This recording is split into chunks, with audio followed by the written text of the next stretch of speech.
मैं अब आपको बताता हूँ बिजनेस एथिक्स मैनेजमेंट, इसके प्रिंसिपल्स और स्ट्रक्चर क्या है। उम्मीद करता हूँ कि अच्छे से बता पाऊँ। तो सबसे पहले आप समझ लीजिए स्कार्डनेस ऑफ मीन्स एंड एंड। देखिए, एक बात आप जान लो कि अगर जो समाज है वो तो डिमांड करेगी ही, वो मांगेगी, पर लेकिन आपको इस बात का ध्यान रखना है कि आप प्रॉफिट बनाएं, पर लेकिन किसी चीज़ की स्कैर्सिटी वो ख़त्म ना हो जाए।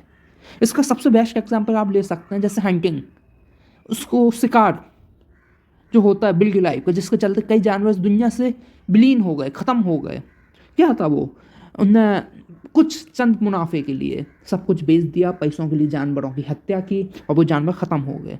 तो इसको आप एक बार रीड करिए। First and most important principle of business ethics emphasize that the means and technique adopted to serve business and must be scared and pure. It means goods and cannot be attained with the wrong means, even is beneficial society. तो समझा आप लोगों को कुछ नहीं आया होगा। Not to do any evil, it's unethical to do major evil to another one itself whether evil is means to end. जैसे आप लोगों ने एक स्टेटमेंट सुना होगा, लोहा लोहे को काटता, पर लेकिन बिजनेस में ऐसा ही होता है। आपके साथ बेईमानी हुई तो आपको बेईमानी नहीं करनी। महात्मा गांधी का मैंने एक शब्द सुना था, eye for eye make a world blind, मतलब आग के बदले आग दुनिया को अंधा बना दे। तो आपको ऐसा नहीं करना है। Principles principle of proportionality. This principle suggests that one should make a proper judgment before doing anything, so others do not suffer any loss, risks or conduct. This simple है भाई। आपको कोई भी अपना डिसीजन, कुछ भी कदम लेना है बिजनेस में, आपको एक बार कर लेना है कि उससे किसी दूसरे को लॉस या हानि ना हो। Non-cooperation in evil. Business should not associate or cooperate with any of doing unethical practice. कुछ भी अनएथिकल जो गलत प्रैक्टिस हो रहा है, अपन को उसके साथ नॉन कॉपरेट करना है, कॉपरेट नहीं करना है। सिंपल।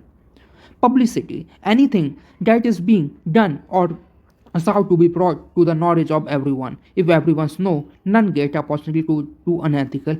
Simple भाई, सिंपल। क्या?